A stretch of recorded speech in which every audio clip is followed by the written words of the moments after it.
Fisher Street and tasty treats. Fisher Street was a modest street that ran south from Barking Town Quay, parallel to Barking Creek. It doesn't exist anymore under the name Fisher Street, as it became part of Abbey Road in 1910.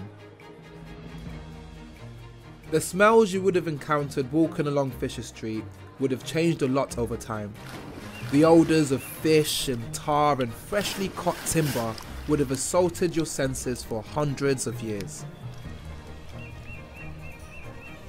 Then, perhaps, the manure that was carted through the street to fertilise nearby market gardens would have been the strongest smell.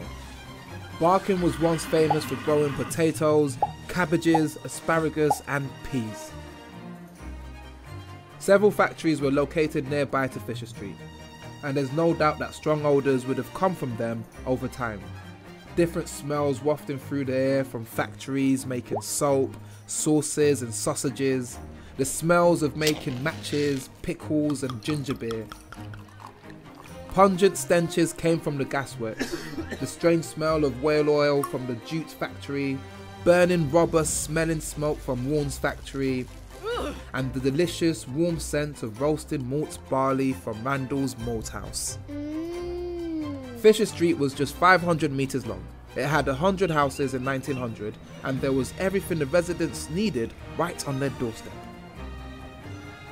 On the corner by Town Quay was Eugene Brackey's ice cream shop. Then, as you turn into Fisher Street, there was a sweet shop, a bicycle shop, and then came the Rose and Crown, one of 5 pubs on this short street. If you were feeling hungry, there was Mrs. Green's Eating House, and just on from there, a shrimp and winkles store. Cross the road and you could buy fish and chips for just one old penny. That's £1.50 in today's money. The Fisher Street Mission was a place for the local community and children to enjoy music, games and social events. There was a greengrocer's next to Francis, one of 2 bakers on the street. Then came Charlie the Barber's and Mrs. Dear the Butcher's.